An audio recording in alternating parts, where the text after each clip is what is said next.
Well, hello there, everybody. I think it says we're live. Hey, welcome, man. It's Thursday. What's up? Good to see y'all in a world that has gone crazy. That's all I can say. It is strangeness abounding everywhere. There is no doubt about it. And so, that's why I think we kind of hang out here. This is where, the cool kids hang out. We watch all the others go by, and it's like, we analyze why. So welcome everyone. Speaking favor over us, nothing missing, nothing broken. Every day and every way, good things are coming our way. That has become an earworm. I mean, it's like, and now that I got it in a limerick, it's just like boom, boom, boom, boom. So anyway, trust that it's becoming your reality. So Bosto, be of service to others. And, as the inevitable circle continues, it's kind of a good thing, you sow the seed whenever you may have the need. So anyway, happy birthday if you got one, and we be prospering across the board. Hey, Cheryl, what's up, dear? Good to see you. Lost in Space, how are you? David Castle and Mr. Rufus. Hello, Lucky Smith. Much, much love to you, Courtney, as well. Thank you, my dear. Pacific Northwest Adventures. What a strange trip it's been. Boy, ain't that the truth? Jerry knew. I'm going back in time, folks, and going and reliving some moments, particularly with that song. But that's the great thing about the memories, isn't it? Is that you plug in, you're right there. Proves that time travel works, at least mentally. Elderberry, hello, my dear. Good to see you, Emperor Rex. Delaney Pearl Jones, how are you, love? Go. Good to see you, GMA. Hello. Who else? Eye of the Maelstrom. What's up? Shannon, the wise woman. She is true. It is Thursday. And James, how are you? Good to see you, my friend. Peter, what's up? Wonderful brain simulation. I like that. Indeed. Robert V, what's up? Good to see you, my friend, as well. Hey, Cheryl, what's up? Yeah, it is definitely on. Whatever you want to call this. I'm glad and grateful and most thankful that I am where I am right now.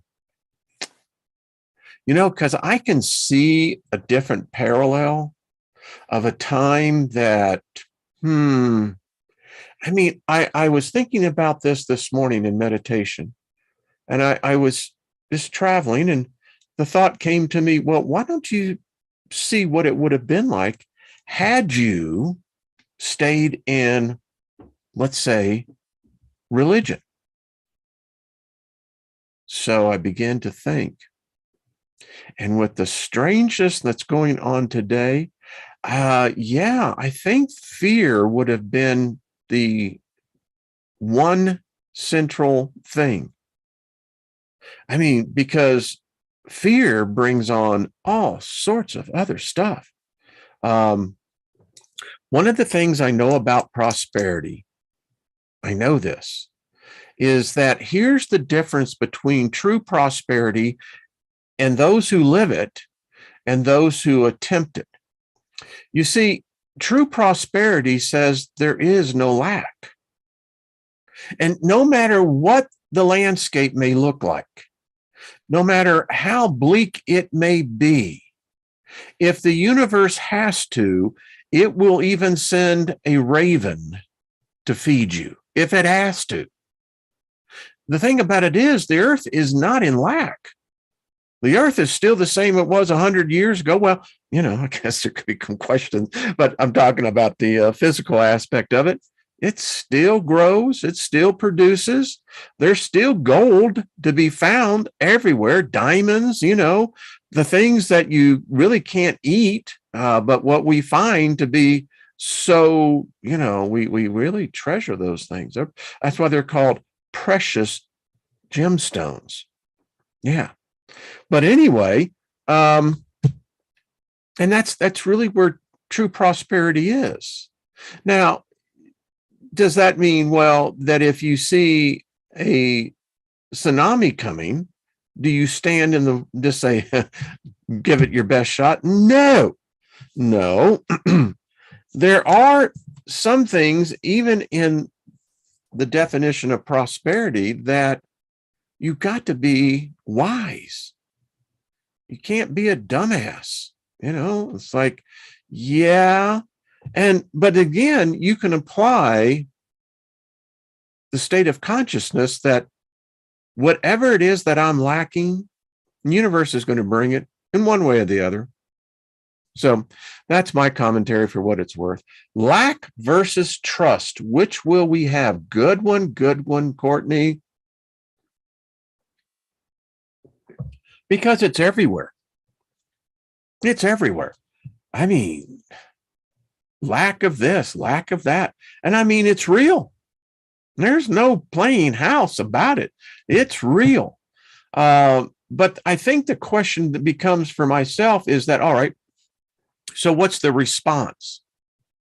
Is it this panic situation to go out and, buy all the canned goods you can? And, what happens? What happens? I'm just throwing it out here in all possibilities. And this is what we know. This is where the looking glass device comes in. You see, this is just one possible reality. And since we seem to be jumping realities, timelines, dimensions, whatever, my spirit says, well, now, wait a minute, Steiger. That is what because someone had to think this. Someone had to project it out there. Someone had to invent an egregore in order to empower this. And then you use the neural net that we're under. And so the message suddenly becomes the doctrine. And that has a reaction. So what's your reaction? Is it panic or is it peace? I mean, is it panic or plentiful? And it's going to be interesting. But anyway, that's just my 2 cents worth. But I do believe that wisdom says to be prepared. I do believe that. That's why I put the question, how many are prepping? And then, you have to extend that out and say, well, what does prepping mean? You see, I guess in one sense, we're all prepping. We're all prepping for that eventuality when we step through the veil to the other side. We lay these bodies down. For my case, I will be cremated. And I don't, if the ground is cursed, and according to this God that supposedly runs this big show, it cursed the earth. Why the hell would I want to put my body into something that was cursed? And then why does it use the metaphor that when you die, you pass through the fire? And that which is of the bad works, the hay, wood, and stubble, are consumed in the fire, and that which is of the purity of who and what you are then emerges out of the fire. I don't know. My mind says, well, doesn't that sound a lot like cremation? I mean, doesn't it? I mean, yeah. And then because it always freaked me out as well, is that if you believe the script, the book, the zombies are going to arise out of the grave. The zombie apocalypse is actually written about. I mean, if you take the book literally. And the only way you can probably, and maybe I'm just, just thinking here out loud, that, all right, so if you're buried into the ground and the dead rise out of the ground, they never mentioned about those who were cremated. I mean, what are you going to do? I mean, think about it. The logic is impeccable.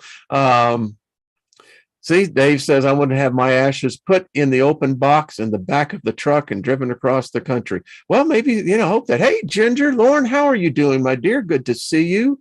Hermes, how are you? Nancy, good new Yoda. What's up? Hey, I'm just, yeah, that's why we're hanging out here. I mean, if this was later in the evening, I'm sure we would have the libations going. Hey, Scotty boy, what's up? Bill, good to see you. Funeral prior. Yeah, yeah, yeah. I mean, that's kind of the way I look at it.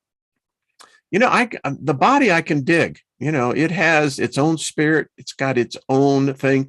But I think I'm doing my body a favor by being cremated, because my body will not be allowed to take the decay on. Good, hon. Lauren, I think of you often. So just surrounding you, and Heidi, you're right in there too with them. So, surrounding y'all with a double swish of goodness there. But I think you really are doing your body a favor. It releases its spirit. So I really don't think it digs the idea of sitting there. It's just, how many of you remember Vincent Price?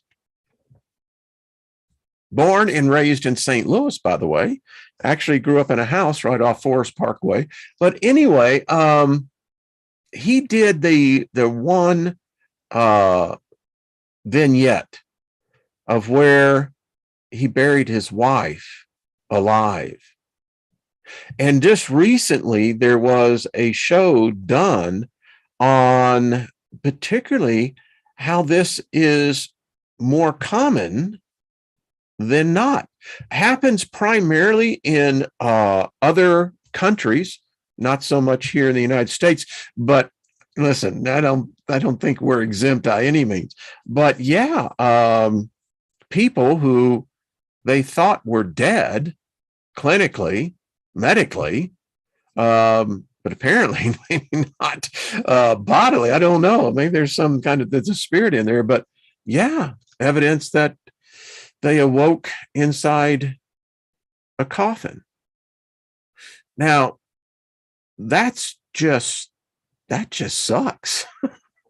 I mean, that truly sucks. If there is a worst case scenario, that would be it right there. I mean, yeah.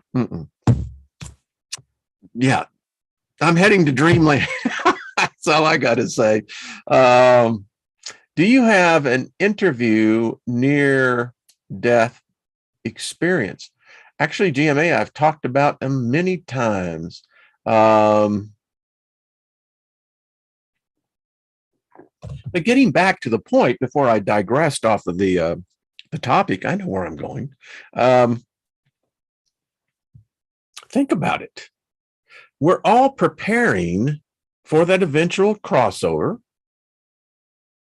And if this is what this life is about, well, then I guess that's prepping.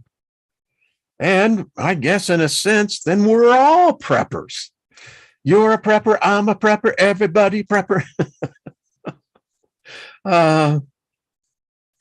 Interesting, Lucky. Yeah, eating pufferfish toxin and getting poisoned. Several have woken up in the coffin or coroner's drawer.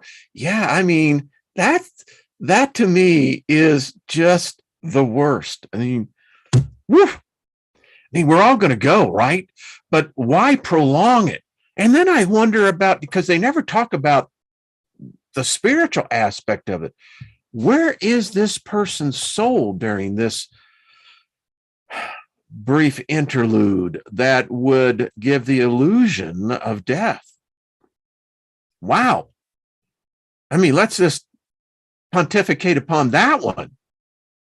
So where is this person's soul, or where's their spirit? What is that, like the ultimate reject? Yes. Hey, it's Jack. Jack who? Jack Smith. I just died. You sure about that? Well, I'm pretty sure. I'm not in my body. Well, what can we do for you? Well, I want to enter into my eternal bliss, my rest. Don't know how to tell you this, Jack, but your name ain't on the list today. And about the time he says that, he wakes up back in a freaking coffin. or as someone said, in the coroner's freezer box. Woo! All I got to say, thank you, Shannon. I appreciate that, dear. You got to have humor on this thing, because it's one of those freakiest thing that you go, wow. Yeah. Anyway, I mean, at least that's my scenario in Wayne's World. What, is a possible situation where, a person passes over and is trying to get through the portal, the gates, whatever it may be, and they learn that their name is not on the list. Like, what the hell do I do now? Yeah. All right. So, what else is going on? Boom, boom, boom, boom. That's not only because he didn't know the soul or spirit. I'm not really Dave.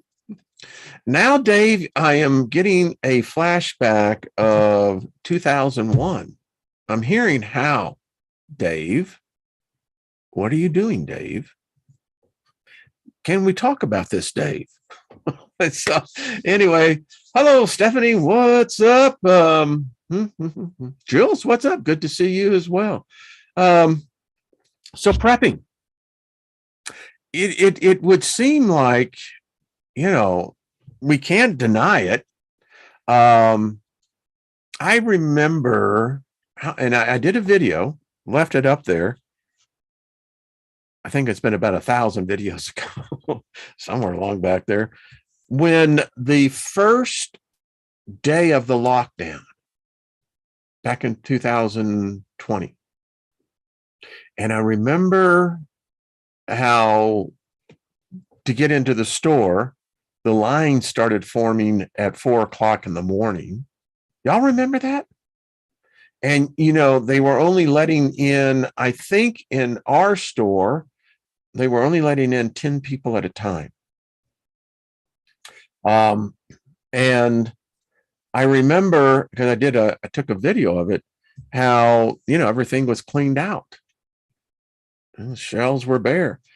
And I'm looking at this, what's going on now. Yeah,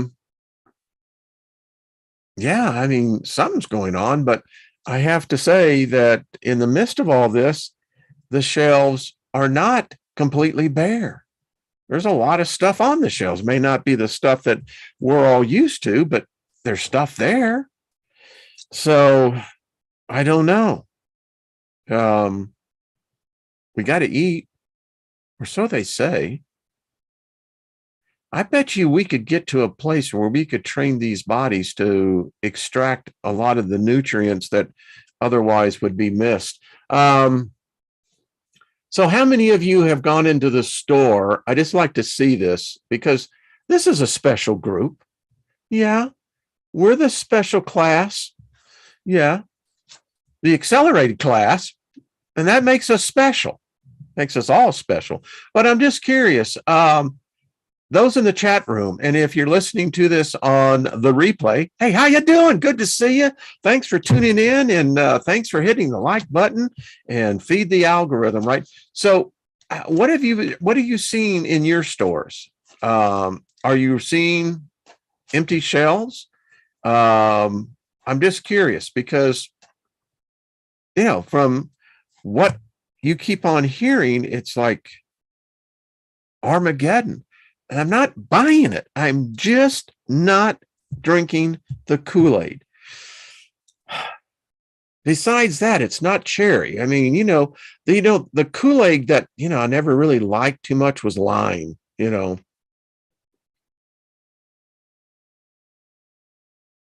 Interesting, Shannon, and it's true. Lynn and I, we only eat primarily one meal.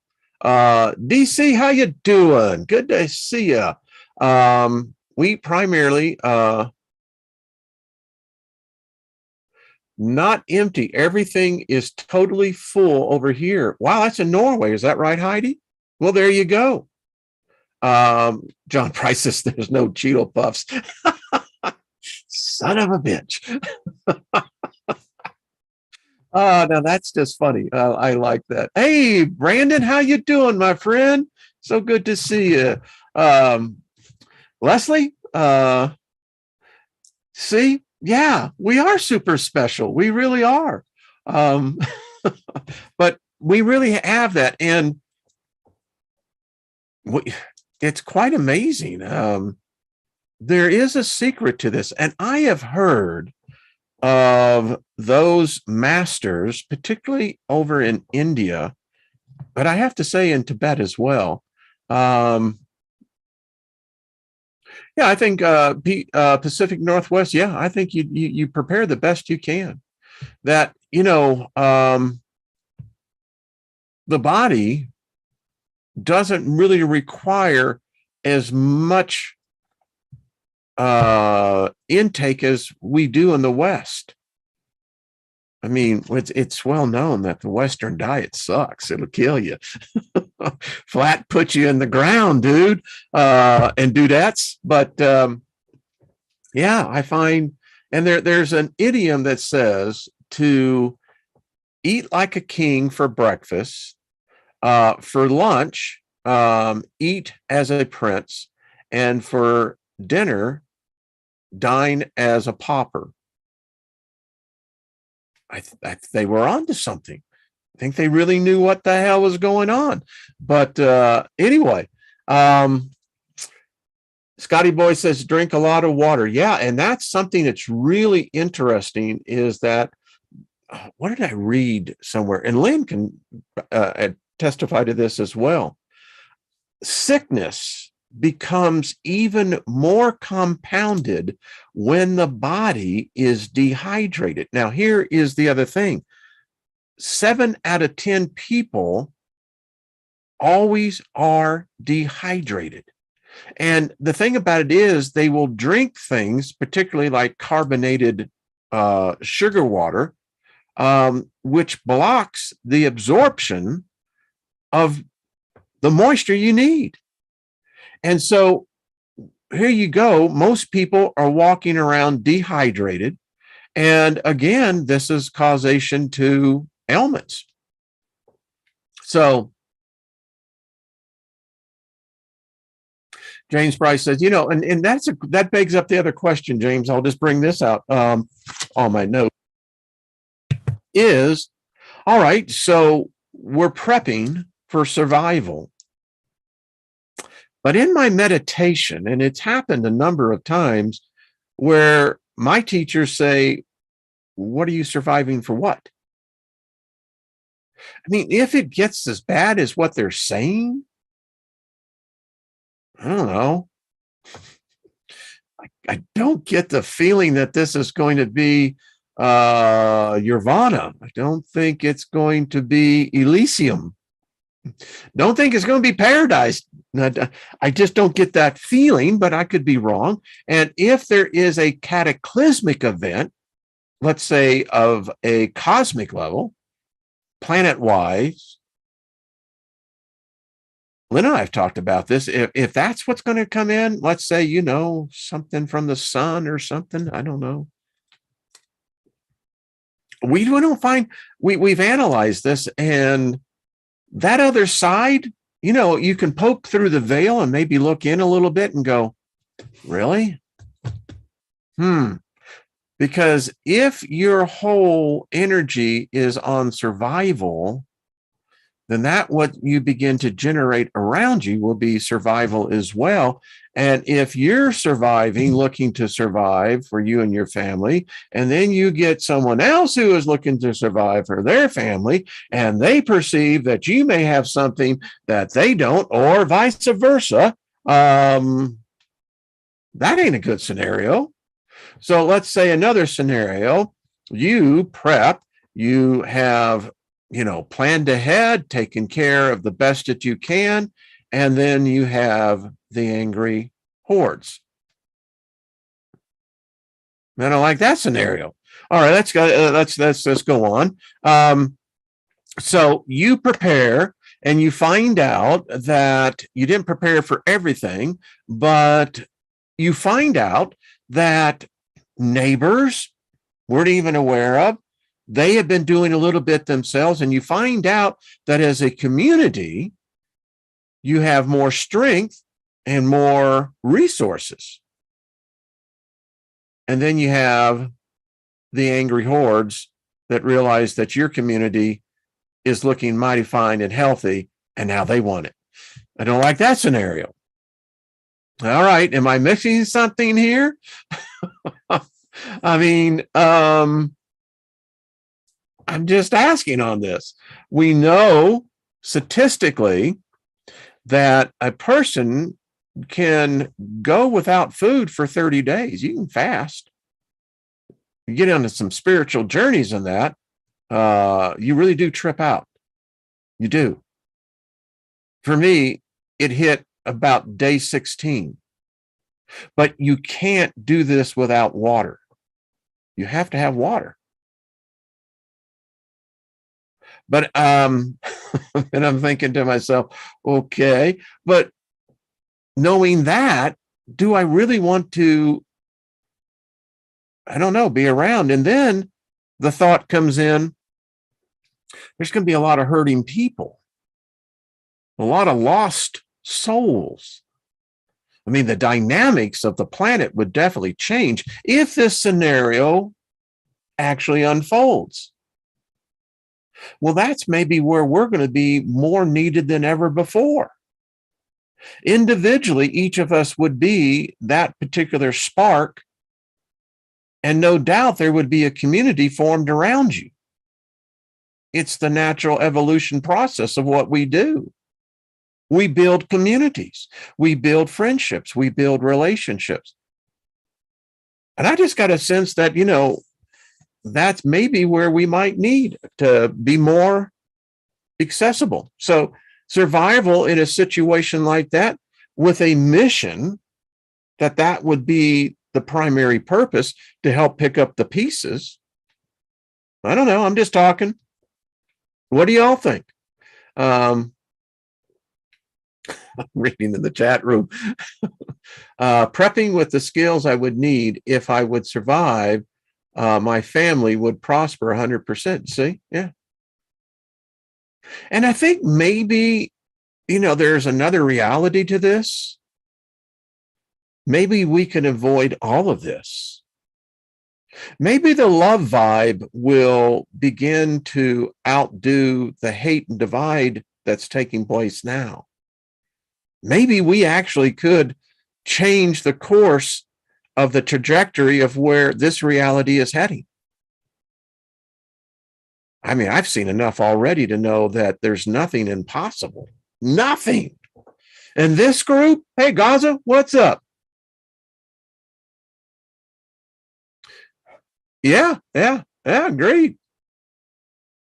Is there a lighthouse to guide lost souls? New Yoda, that's really interesting. Yeah. Another question is, can we survive? I mean, you see, that scenario, any way you look at it, it's, well, I say it's dark, but then I keep hearing, the song of the Moody Blues, Days of Future Past. From death, new life will emerge. So, I don't know. Let's think this out. So if there's a better world coming, I mean, isn't that the whole thing, right? Gotta get rid. We're in a new age, new cycle. We're dealing with the legacy issues of this past age and that past cycle. And, we can't seem, because it's like, they're like chiggers. Once they get in, they barrel in. So is there really a cleansing that is required? I mean, are we more in error, resisting, trying to project out mentally a different direction? Would we only be prolonging the inevitable? I mean, what is this really building up to? That's just the whole point. The strangeness is everywhere. There's nothing that makes sense anymore. I mean, what I am hearing, and particularly where policy is concerned, it's crazy. I told someone that last night. I said, it's crazy. None of this makes any sense. And if there is, in fact, an alternative motive, goal, agenda that is basically being unfolded here, what does that lead to? I mean, again, it's insane. And much of what we're suffering, we've done to ourselves. In fact, the vast majority of it we've inflicted upon ourselves. That isn't a sane species. What the hell is going on? God's a favor back to you, my friend. It's a beautiful day. That's the way I look at it every day. Yep.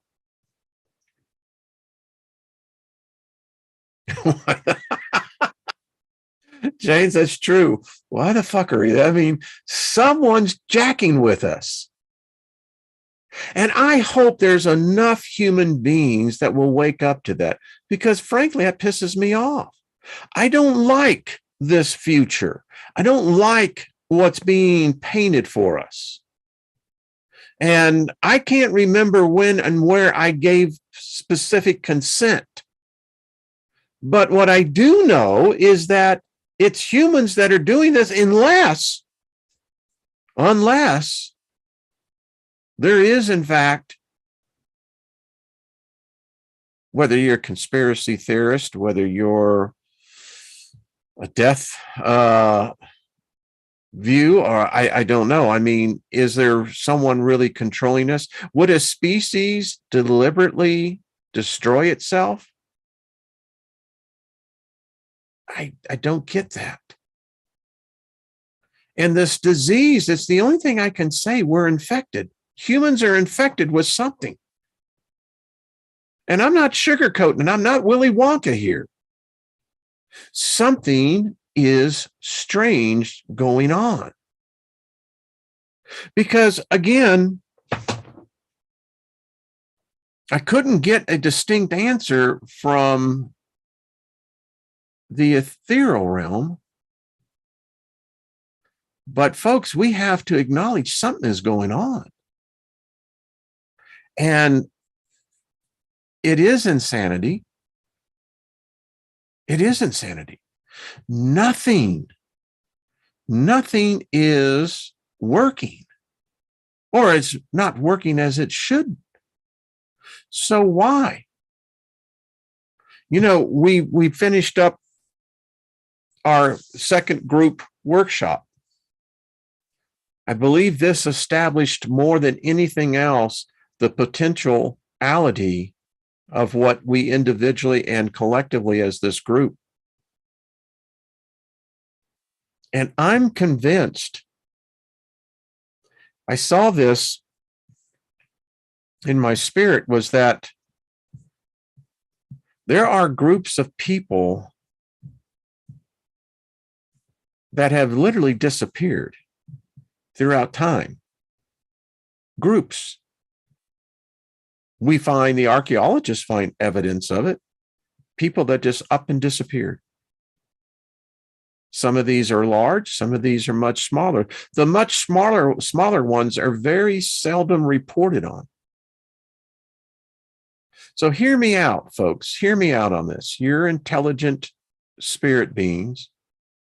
Is it possible where a group of individuals can come together and literally transfigure themselves out of this realm? I use the word transfiguration because that's exactly what it is. So to those in the chat room and those again who are listening, do you believe that it could be possible that a group of people can come together telepathically and physically, make a journey to come together, you know, let's say, you know, the gathering. But we have to remember that this soul tribe is worldwide.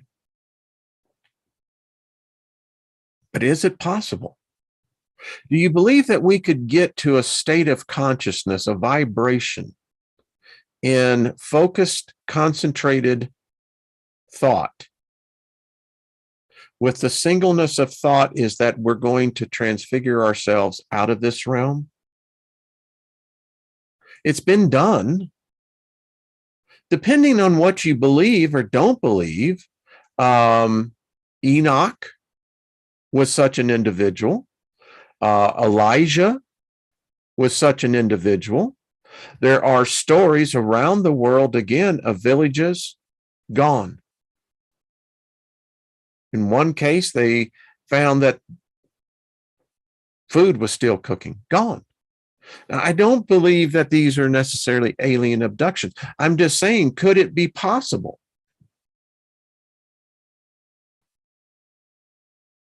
And then you have others like Beloved Abstract. I love you, dude. TL Clark says, yeah, Tom, I think so.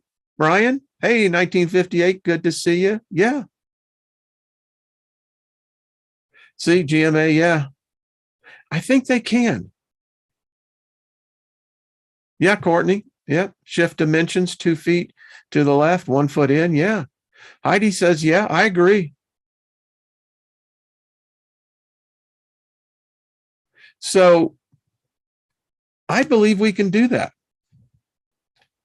I don't know what we're going to do for our third experiment, but the group workshop, but I know this, that we have grown exponentially. Those of us who continue to visit the chamber where gift is living and thriving, you know, if you're not saying that gifts are coming to you each and every day, you're missing out. So say that every day in every way, gifts are coming my way this day. Guess what? They'll come your way. Yeah. So you see, and we've crossed that major hurdle, because once the human psyche of the individual acknowledges that it is in fact possible, then that opens the door for just a plethora of potentiality. And I think that the energy in itself has changed. We know that scientifically. I think with the continued magnetic excursion that's taken place, you know, magnetic frequencies are all over the place. Yeah, I think they are, Go-Go. I think they are. Hey, Bebop, what's up? Good to see you. Roger, hello. How are you? I am. But yeah. So because if we are in fact, we can generate an electromagnetic field, each of us do. Okay. So if that electric magnetic field is tuned in to this particular frequency, that's why we're here. We have the ability to actually interface with this realm. I don't think we lose that when we pass the threshold of the new life. I contend and have contended for quite some time that this is the death realm. There's nothing about life in this realm. I believe that's the deception. I believe it's the key deception to everything with humanity. We actually believe that this is the living. We actually believe that this is the realm of the living. Evidence of all kinds, quantum, physics, laws, say this is the realm of death. Everything dies here. Everything. No one gets out with a free ticket unless you can do this transfiguration. I don't know. When I think about this, I think we would have to begin to get together on this, because I think it would require this unification of all of us being able to blend all of our individual energies into one current. Just talking, just brainstorming. Lost to say says, what about activating our subconscious as a group? Maybe it would take us to a new place. Good idea. I like that. Yeah, I like that. Hey, Mary Wins, how are you, dear? I love that. Mary wins, we all win. I win. So, but Paul Joe says, what if one day we wake up and we can see what's hidden? There's a lot of souls going to freak out, and I think it's coming. Again, you bring up the point. I've had my book on this and I've been stuck and I'm finally getting it. But Paul Joe, you bring up a good point, is the fact that you look at what I learned in my religious teaching. I know that one of the 12 gifts of the Holy Spirit is specifically the gift of discerning. Now, the gift of discerning is discerning spirits. It allows you to pierce the veil and to see into what the real reality is. Now, there are some beliefs that say that this realm it's really kind of representative. It's really kind of a washed out gray realm, and that there are a lot of souls trapped there, a lot. But I mean, yeah, I think they did go. I think that, the problem with so much of and I'll say this, the Abrahamic beliefs, is that it polluted everything, polluted the gnosis. That's why we got occultists. Occultists are just knowledge seekers of hidden knowledge. Gee, now when did that become a problem? Well, it has been all the way along. It's like, proving that you actually exist. I challenge you to prove that you exist. You exist only in your head.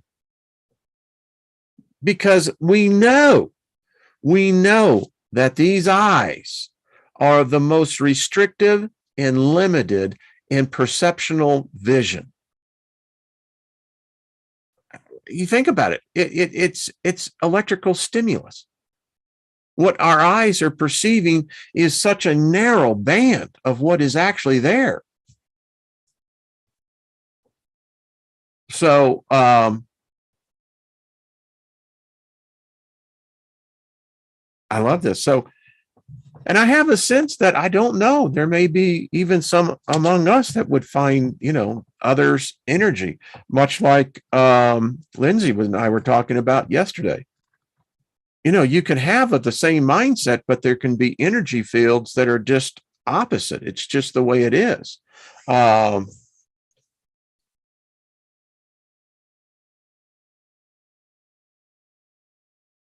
See, I like that, Susie Q. And that's the challenge. I mean, how do we know that we actually exist? And again, it's just my contention, but I believe that this is the death realm. Our whole entrance is in here. This is being initiated into the birthright. And we all have to pass through the veil of blood in order to come into this realm. And then the strangeness really kicks in. So you remind me of Morpheus when he talked to Neo in the Matrix. Well, that's a compliment. Yeah, I really liked Morpheus. Right? He was kind of my, guy that I really thought had he was the whole key to this. Amy says, I can see straight through people. Where did that happen? Yeah. And I think that makes it even harder. You think about that, Amy, is that you can. But yet it doesn't do any good because it's everywhere. I mean, it is so toxic now that, we have taken steps to shutting that off, shutting that off. Yeah, we still get information, but man. And so it gets into this thing again. Can we do this? Can we actually transfigure this? I don't know. So, Dave, it's a good one. I have to say, I was dubious in the fourth installment because time has passed and it wasn't actually the same two guys who did the first three. But yeah, it's good. I thought it was very well done. GMA says death first, then we transform into a living creature. Yeah, we do. This is not the realm of the living. When I pass over, this will be one of my legacies, as they'll begin to play these programs, all of you that are in the chat room, and they'll re-simulate that as well. But someone will hear it after we're long past this realm. And it's going to be, I think, one of those key words. This is the realm of death. And then it brings into the thought then, well, if this is the realm of death, which it is, then the spirit of death is actually the spirit of life. Because if you're saying that I'm going to be resurrected back into this plane, that's no reward. Hell no. But wouldn't that then make death actually the spirit of life? No.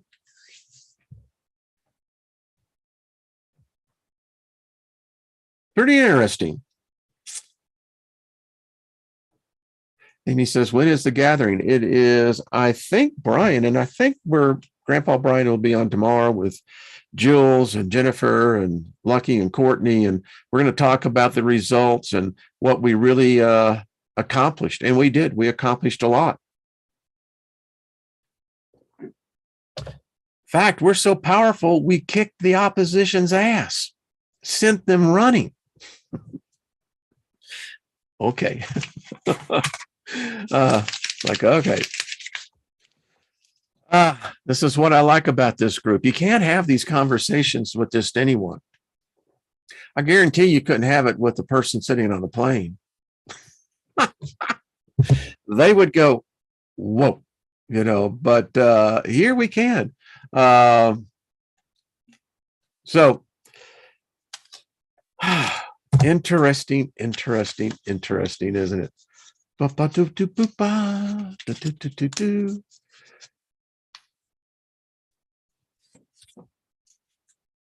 I'm just reading. Truth Seeker says the strangest is so much more obvious among people who've taken the concoction. Society is, yeah. Interesting. Well, such a diverse group. I love it. So, what else? Queen of Swords, thank you. I still don't get a lot of the answers on this. So would you argue that this is in fact the realm of the living? I'm curious about that. By the way, you do know your pets, when they pass, if you call out to them, they'll stay with you. Yeah.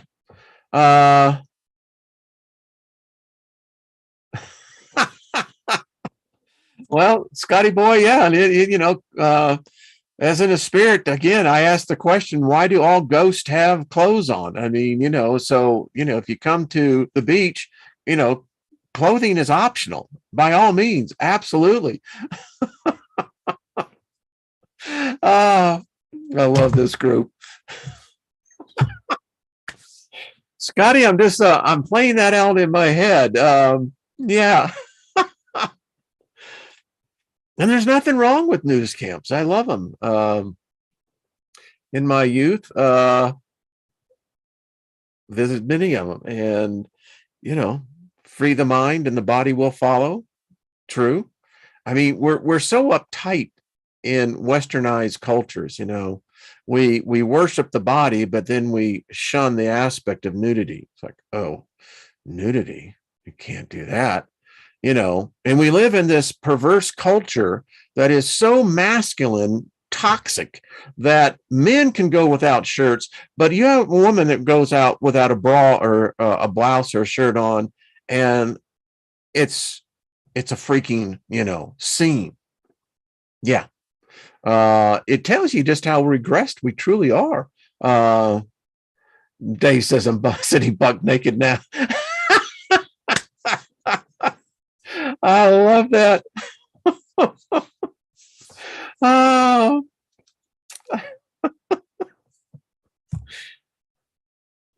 I still say one of the best interviews I ever did on this was, you know, Dr. Miller. And, you know, not everybody wears pants, right? But Amy says, I love my girls to be free. Yeah, I mean, you know, it's obviously this male residual thing. Because I find that most women in many of the cultures where it's not a big deal, it's not a big deal. But boy, you put it on here. Remember the Seinfeld episode with the model who did where she just went out with the bra? Yeah, you know, it tells you that we're not as advanced as we think we are. We're so regressed. And the fact is we're like children because, you know, we're never taught how to handle nudity or sexuality. We're taught through the Judeo-Christian values that it's to be shamed. I mean, if a God created the body, then what the hell's the problem with it? Why do we cover it up? Why is it? Well, because number one, we're not adaptive here. We can't adapt to our environment. We have to change it. We have to alter it.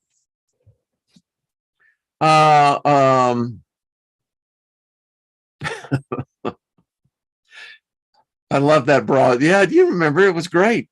Yeah, but you know, as I've said several times in many other lectures, is that the reason why those who gave women breasts, they didn't give them to men because men would sit and play with them all the time. Nothing would get done.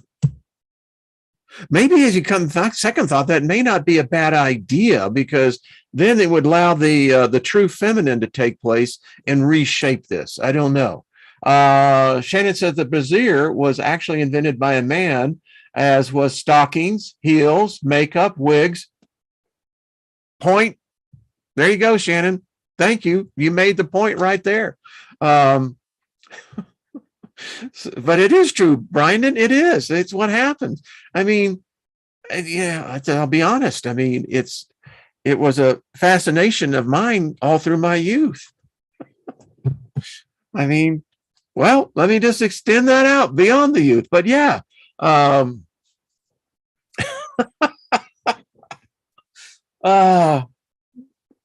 and we say we're free. I don't think so.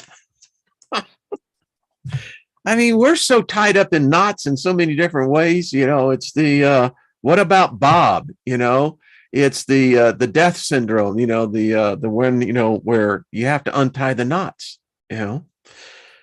By the way, one of the better comedies, if you've ever seen What About Bob with Richard Dreyfuss and Bill Murray. Fabulous, funny movie. I mean, just absolutely funny. Well, you know what I don't see it either.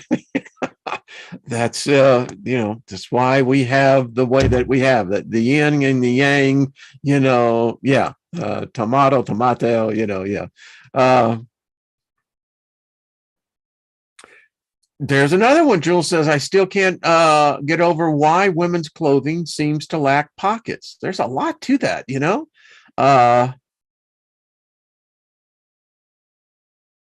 You see, I love this. I have to go back and read some more of the comments on here. Man, boobies. Again, episode with Kramer in Seinfeld with George's father. What was it called? The Bro? Was that what it is? The bra for men? And today, I mean, it for some men, it's true. They need support. Wow. Did we take a exit off this one? Whoop.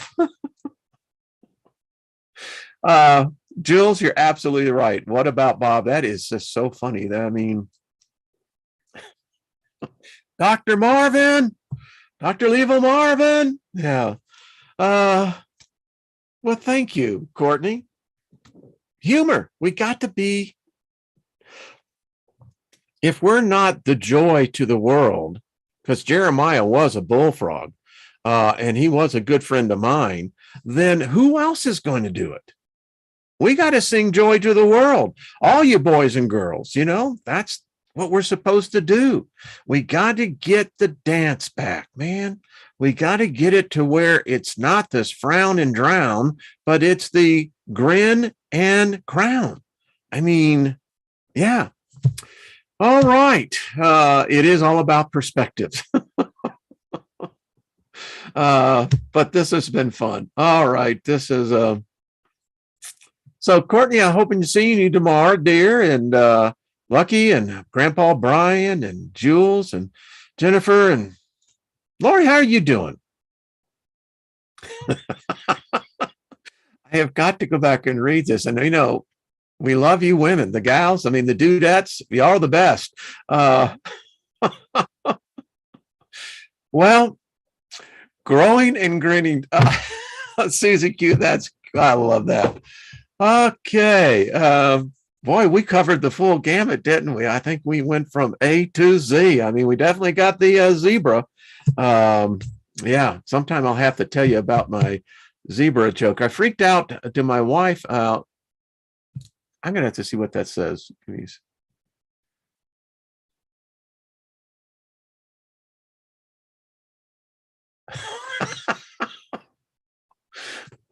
That's cool.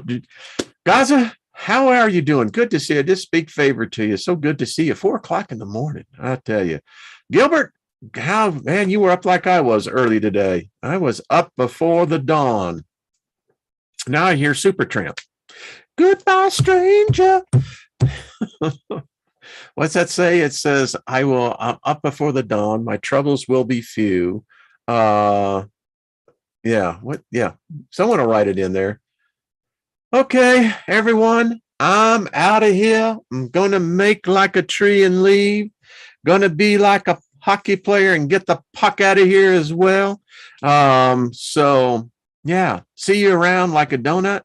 Yeah, we'll see y'all tomorrow. Appreciate all of you. Thank you. I hope you've had fun. Little light, kind of walk out, you feel a little lighter, kind of light in the step, like walking in sunshine. Hey, thank you, Heidi. Dancer is right outside the door. Oh, she is. Love that, Doug. Well, you have a great day too, GMA. Everyone. I, the Maelstrom, cheers to you as well. Peace. Ashante, Ashante, Ashante. We are prospering and we are dancing. Hey, we do laugh here. That's a requirement. We've got to laugh, so edify, right? It's that one song BJ Thomas sang, you gave me laughter when all I had, y'all know the song. So goodbye, stranger. Mary Wins, you absolutely right. Love that song, by the way. I can hear it. Dun, dun, dun, dun, dun, dun, dun. All right, folks. We are a lively group here. I tell you, y'all are beautiful souls, and I so endure and adore you all. And, we're making connections here that are going to go way out past eternity. Yeah. All right, folks, later on, be good to yourselves. And I'll tell you, be good to yourself. You can be good to others. Lauren, going to do the same thing. All right. Much love, everyone. See